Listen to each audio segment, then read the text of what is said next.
Hi dear friends and subscribers, welcome to the Cricket Happening Show with your host Ram.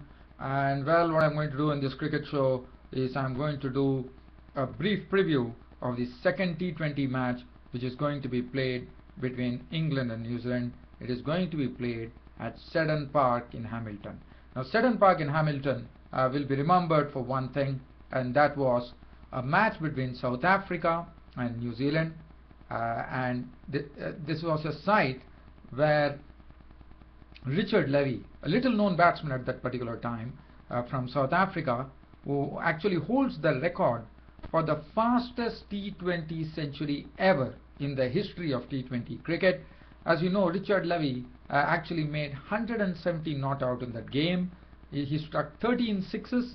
The 117 came of just 51 deliveries, and he became the fastest ever T20 century in world cricket, surpassing Chris Gayle, who actually probably took 50 balls, but it was Richard Levi actually getting this century of only 45 balls.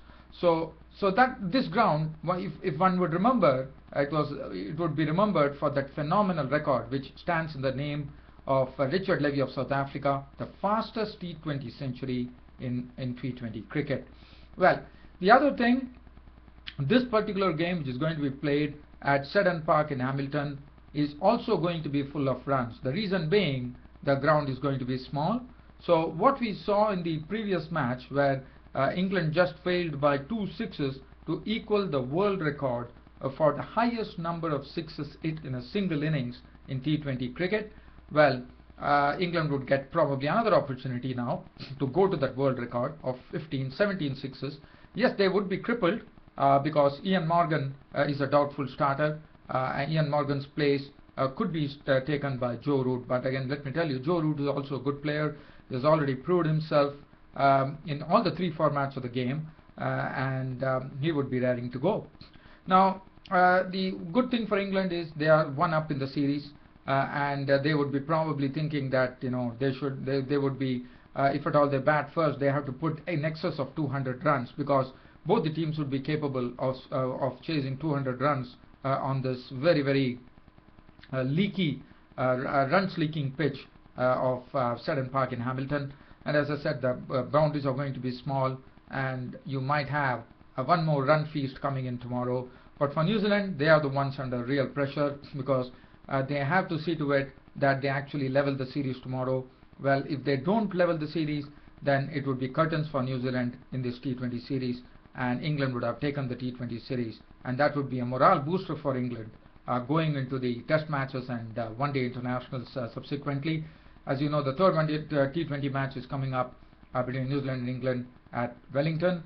So before the one-day internationals start, as you know, this time the schedule is such that first the T20s would be played, and then the one-day internationals would be finished, and then comes the test matches. I think that is the ideal way to go, so that the batsmen really, they are in a one-day mode, and then they come into the test matches, so that they have to be technically perfect over there. So we are looking out for a good match there. But as I said, the pressure is on New Zealand tomorrow. They would definitely be opening up with Hamish Rutherford, who looked impressive in the first game. And the only good thing that will happen for New Zealand, I thought, in the previous match, even though they lost, was Martin Guptill getting into form. Because Martin Guptill, as you know, he has been in the horrors as far as form is concerned. But well, he definitely came out of that horror yesterday, and he made 44 runs, which was the highest score for New Zealand there in that particular match, even though they lost.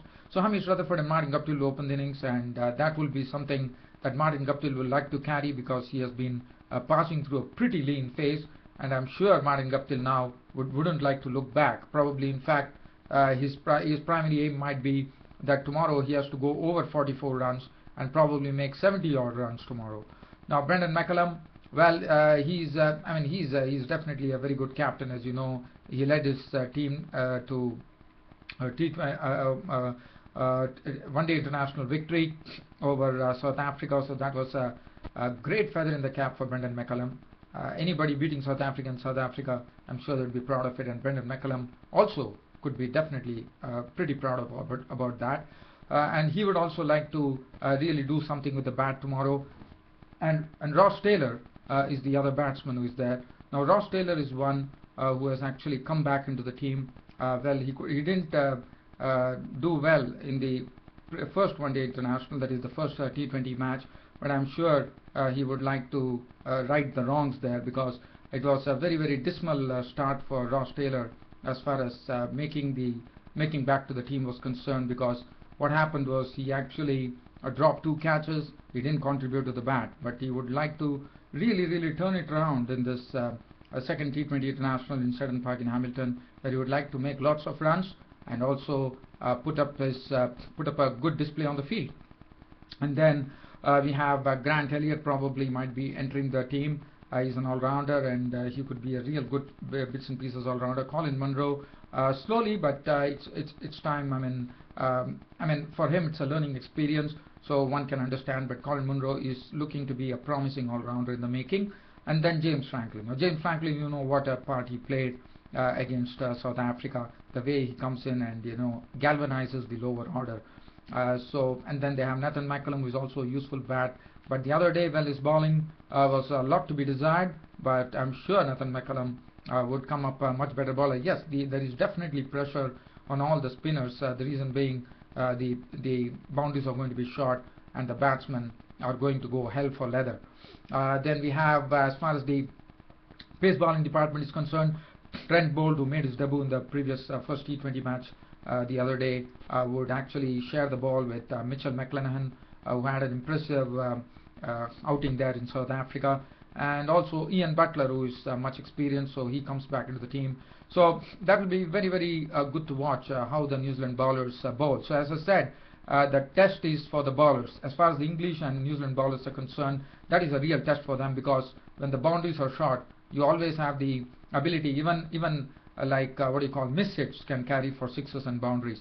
So it has to be pretty on line. They have to be keeping the ball up to the batsman, not allowing them any liberties, and seeing to it they really stick to a very good line and length.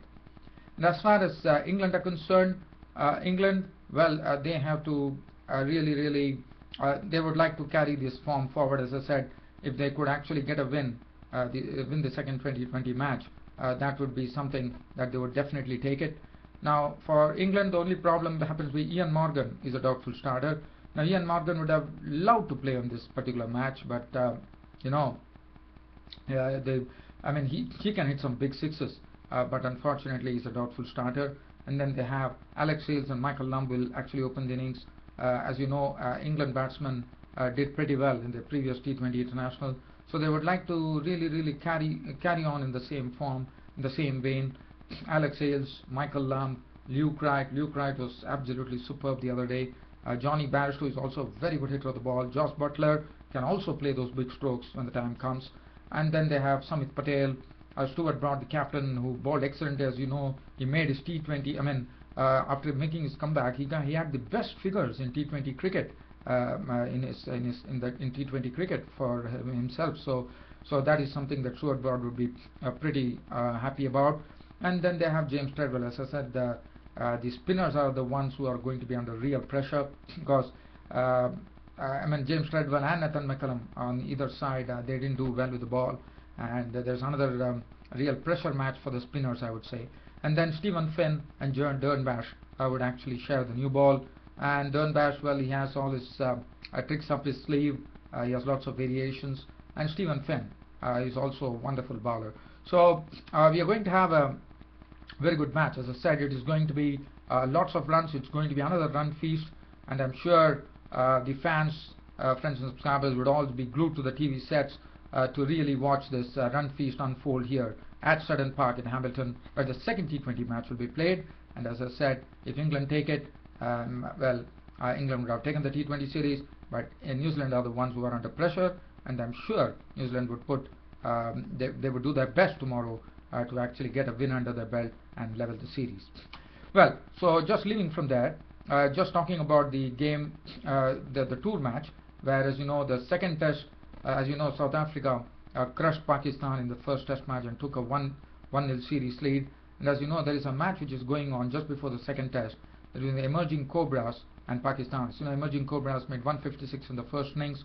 Pakistan replied with 176 for 6. They declared the innings, and what Pakistan bowlers did is they bowled out the emerging Cape Cobras for just 78 runs in the second innings, just setting a target for themselves in excess of 125, and in fact reaching the target and actually winning the match by 9 wickets. Emerging Cape Cobras were bowled out for 78. They don't boast of any batsman who could be really called some real probably this is an emerging Cape Cobras team, and there were no match for the Pakistanis, I would say, because the only person who played there was Kevin Peterson, was 33, and Birkenstock made 14, and there was another Erasmus who came up with double figures, 10 runs to his credit. Rather than that, the Pakistani bowling: Tanvir Ahmed 2 for 18, 3 for 20 for Mohammad Irfan, the tall bowler; Ehsan Adil 2 for 19, 1 for 5 for Ajmal, and Abdur Rahman bowled 3 overs, 102 runs and 2 wickets. And Pakistanis wiped out the target pretty quickly. In fact, they had a 9-wicket win. Imran Farhat was retired not out on 34 with 4 fours and 1 6. Yunus Khan had a good hit. He had an unbeaten 74 to his credit, who took them to victory. And that's it. I mean, Pakistan have won the tour match just before the second test match, which I said will give them lots of confidence going into the second test.